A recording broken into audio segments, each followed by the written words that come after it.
वही करता है जिनके पास पैशन नहीं है लेकिन एक पेशेंस है। जो कोई भी काम को कंसिस्टेंसी, डिसिप्लिन, डेडिकेशन और डिजायर के साथ कर सकता है वही जाके बहुत दूर तक ग्रो कर सकते हैं। नमस्कार, मैं दिव्येंदु चक्रवर्ती, इंडिपेंडेंट बिजनेस कंसल्टेंट इन बड़ा बिजनेस। बात यही आते हैं जो हमारा जो टारगेट कस्टमर है, जैसे बिजनेसमैन है, कोई भी वर्किंग प्रोफेशनल है, स्टूडेंट है, तो उनका ग्रोथ 2 साल के अंदर अंदर कैसे करके 10x तक हो सकते हैं जब वो बिजनेस कोचिंग प्रोग्राम को परचेस करेंगे। बिजनेस कोचिंग प्रोग्राम के अंदर इतना क्या खास है जिसके कारण उनका ग्रोथ 10x तक हो सकता है? इतना क्या खास है? देखिए, अभी अब बोलिए, जो आप एक बिजनेसमैन है, आप सोचिए आप एक बिजनेसमैन है, ठीक है। आप एक बिजनेसमैन है, तो आपका जो ग्रोथ है वो 10x तक कब बढ़ेगा? आपका ग्रोथ 10x तक तब बढ़ेगा जब आपके पास ज्यादा से ज्यादा पेइंग कस्टमर आएगा।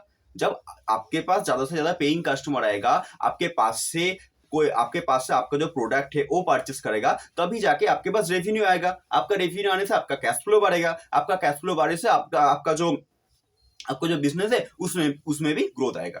लेकिन बात यही आता है जे हमारा बिजनेस में सेल होता क्यों नहीं, हमारा बिजनेस में प्रोडक्ट लेके क्यों नहीं जाता है? इसके लिए बिजनेस का 7 स्टेप होता है। ये 7 स्टेप में आप कोई भी जगह में गलती कर देंगे ना, तब क्या होगा, आपका बिजनेस में सेल तो होगा ही नहीं, हो सकता है आपका बिजनेस में अभी जो सेल है वो भी जाके डाउन हो जाएगा।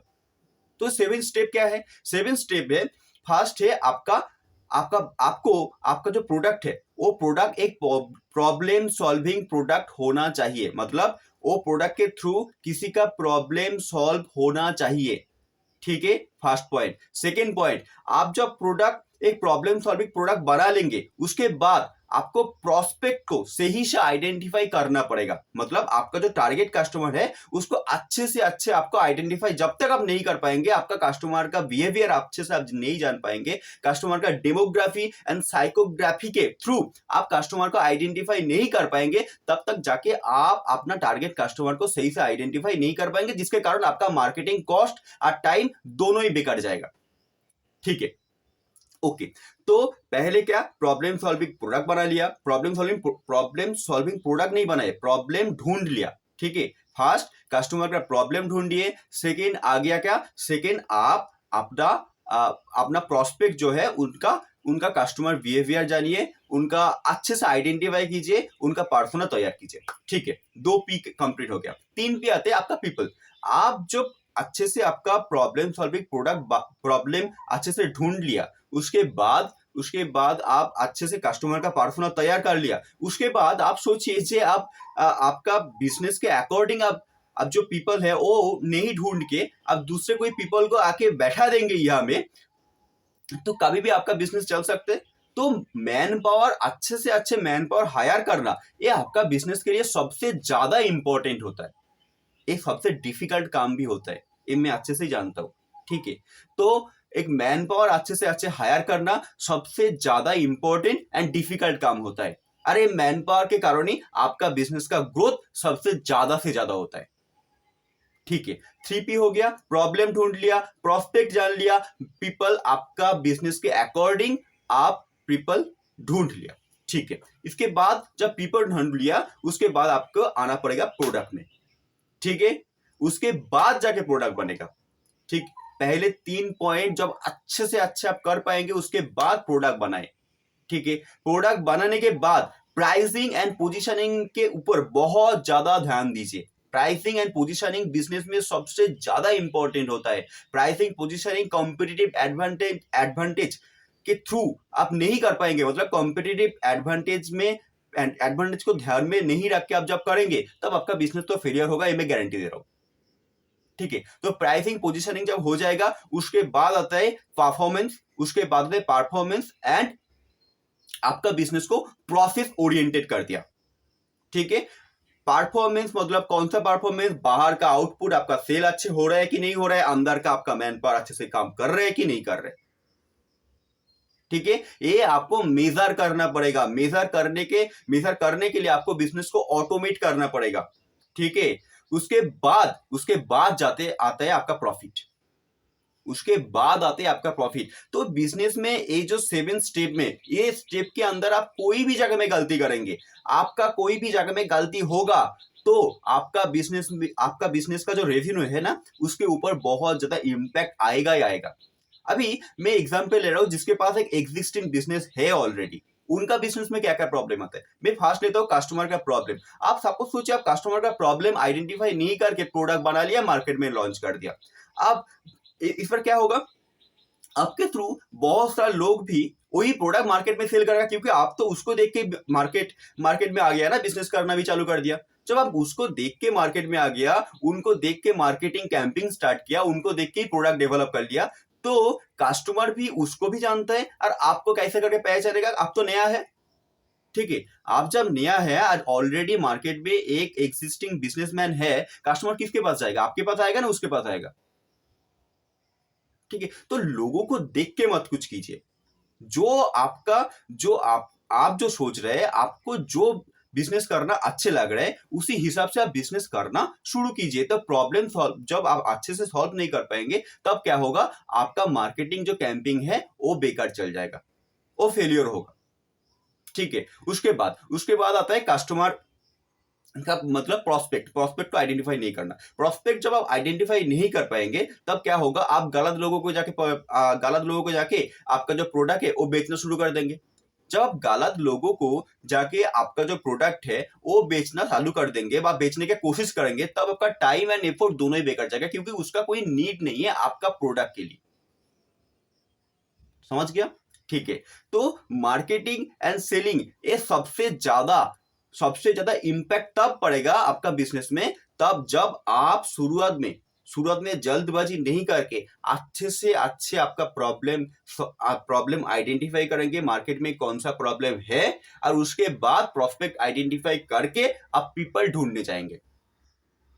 शुरुआत के टाइम इन्वेस्टमेंट इंपॉर्टेंट नहीं होता है, शुरुआत के टाइम इंपॉर्टेंट होता है आपका पेशेंस रखना, सही से डेटा कलेक्शन करना।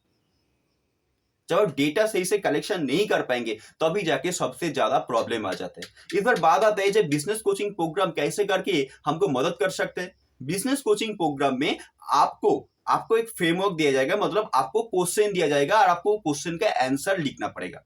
आप जब क्वेश्चन का आंसर लिख पाएंगे, तब आपके अंदर एक क्लैरिटी अपने आप तो नहीं बोलूंगा, आपके पास एक क्लैरिटी आ ही जाएगा, क्योंकि आपको वो क्वेश्चन का आंसर करने के बाद ही आप जाके आपका प्रॉब्लम भी अच्छे से ठीक ठाक आइडेंटिफाई कर पाएंगे, आपका प्रोस्पेक्ट भी अच्छे से आइडेंटिफाई कर पाएंगे, प्रोस्पेक्ट का जो डेमोग्राफी साइकोग्राफी है वो ठीक से तैयार कर पाएंगे। समझ गया ना। जे आपका जो प्रॉब्लम आप सॉल्व करने जा रहे हैं, वो प्रॉब्लम कैसे करके आप आइडेंटिफाई करेंगे, इसके लिए भी आपका फ्रेमवर्क है। प्रॉस्पेक्ट कैसे करके आइडेंटिफाई करेंगे, इसके लिए भी आपका फ्रेमवर्क है। पीपल कैसे करके ढूंढेंगे, पीपल को कैसे करके उसका मैन पावर को अच्छे से यूटिलाइज करेंगे, उसके लिए भी फ्रेमवर्क है। उसके बाद प्राइसिंग पोजीशनिंग कैसे करके करेंगे, इसके लिए भी फ्रेमवर्क है। उसके बाद प्राइसिंग पोजीशनिंग के बाद आ जाता है आप प्रोडक्ट कैसे करके डेवलप करेंगे, प्रोडक्ट को कैसे करके इंप्रूव करेंगे, उसके लिए भी फ्रेमवर्क है। प्रोसेस, बिजनेस में परफॉर्मेंस एंड प्रोसेस कैसे करके बनाएंगे, इसके लिए भी फ्रेमवर्क है। मतलब बिजनेस कोचिंग प्रोग्राम में ऐसा कोई भी चीज नहीं है जो आपका बिजनेस करने के लिए कभी भी आपका प्रॉब्लम में आ सकता है। बिजनेस कोचिंग प्रोग्राम में हर एक बिजनेस प्रॉब्लम का सॉल्यूशन दिया गया है। हर एक बिजनेस प्रॉब्लम, ऐसा नहीं सॉल्यूशन दिया गया है, आपको एक्शनेबल बना देगा ये बिजनेस कोचिंग प्रोग्राम। फ्रेमवर्क से दिया नहीं गया है, फ्रेमवर्क आप जब बिजनेस में अप्लाई करेंगे, आपका रियल में ग्रोथ आएगा। ओके, इस बार आ जाते हैं जो वर्किंग प्रोफेशनल का बेनिफिट क्या होता है। आप एक वर्किंग प्रोफेशनल, आप एक बिजनेस में काम कर रहे हैं। आप एक जब बिजनेस में काम कर रहे हैं, आपका प्रमोशन क्यों नहीं होता है? आपका प्रमोशन तब होता नहीं है जब आप ये चीज ध्यान में नहीं रखते जे कैसे करके मैं मेरा बिजनेस में रेवेन्यू ज्यादा से ज्यादा बढ़ाऊंगा। रेवेन्यू बढ़ाने से आपका प्रमोशन आएगा, नहीं तो कभी नहीं आएगा। तो रेवेन्यू बढ़ाने का प्रोसीजर क्या है? रेवेन्यू बढ़ाने का प्रोसेस है आप कॉस्ट को कम से कम कीजिए और इनकम को ज्यादा से ज्यादा बढ़ाए। कॉस्ट कम करने का प्रोसेस क्या है, कॉस्ट कम करने का दो ही रीजन है। पहले आपका इंटरनल जो कॉस्ट होता है, मतलब आपका मैन पावर का जो कॉस्ट है वो कम से कम करना पड़ेगा। और रेवेन्यू बढ़ाने का प्रोसेस क्या है, आपको कम मैन पावर से ज्यादा वॉल्यूम में सेल करना पड़ेगा। प्रोडक्ट सेलिंग के बाद ही रेवेन्यू आता है, ठीक है। इस बार इंटरनल कॉस्ट जो होता है, सपोज सोचिए एक जो मैन पावर है, वो मैन पावर एक बिजनेसमैन चाहता है जो एक मैन पावर 5 लोगों का काम करते, लेकिन एक मैन पावर एक लोगों का ही काम नहीं कर पाता है, 5 लोग मिलके एक लोगों का काम नहीं कर पाते। तो उसको कैसे करके क्या बोलूंगा, प्रमोशन मिल जाएगा? उसको कभी नहीं प्रमोशन मिलेगा ना, ठीक है। तो प्रमोशन मिलने के लिए बिजनेसमैन का जो नीड है उसी के अकॉर्डिंग आपको चलना पड़ेगा। मतलब आपको भी एक एंटरप्रेन्योर जैसा ही सोचना पड़ेगा। आपको हार्ड वर्क करना नहीं है, आपको स्मार्ट वर्क जो होता है ना, हार्ड वर्क के साथ जो स्मार्ट वर्क होता है वो करना है। तो इसके लिए आपको आपको भी एक प्रोसेस ओरिएंटेड होना पड़ेगा। मतलब आप काम कर रहे लेकिन काम को एक सिस्टमेटिक वे जब तक आप नहीं करेंगे तब तक आपका प्रॉब्लम आते ही रहेगा, ठीक है। तो बिजनेस कोचिंग प्रोग्राम में इसका बहुत ही अच्छे से सॉल्यूशन दिया गया है, जे आप कम टाइम में कैसे करके आपका जो काम है वो सिस्टम ओरिएंटेड कर पाएंगे, और ज्यादा से ज्यादा मतलब कम एफोर्ट करके भी आप अपना काम को अच्छे से पूरा भी कर पाएंगे,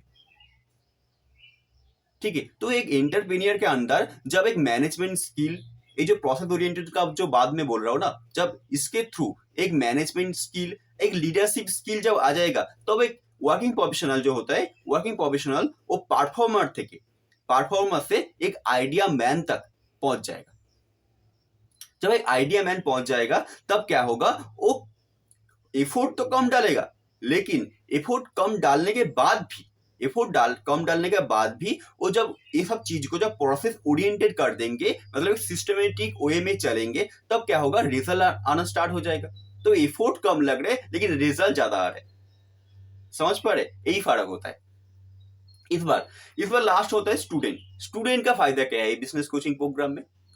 स्टूडेंट दो कैटेगरी में डालता हूं। जो गवर्नमेंट प्रिपरेशन कर रहे हैं, वो गवर्नमेंट प्रिपरेशन में सिर्फ इंटरव्यू पीरियड में स्टूडेंट का ये बिजनेस कोचिंग प्रोग्राम काम में लगेगा, ठीक है। नहीं तो नहीं लगेगा। मतलब जो स्टूडेंट जो गवर्नमेंट प्रिपरेशन कर रहे हैं और जो गवर्नमेंट एग्जाम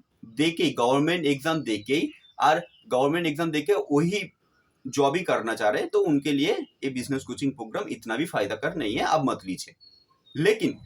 लेकिन जो गवर्नमेंट प्रिपरेशन के साथ साथ भी एक कॉर्पोरेट में जाना चाहता है, एक कंपनी में जॉब करना चाहता है, उनके लिए बिजनेस कोचिंग प्रोग्राम बहुत ज्यादा फायदा कारक होगा। कैसे करके होगा देखिए, हमारा जो स्टूडेंट रहता है, सपोज मैं एक इंजीनियर था, ठीक है।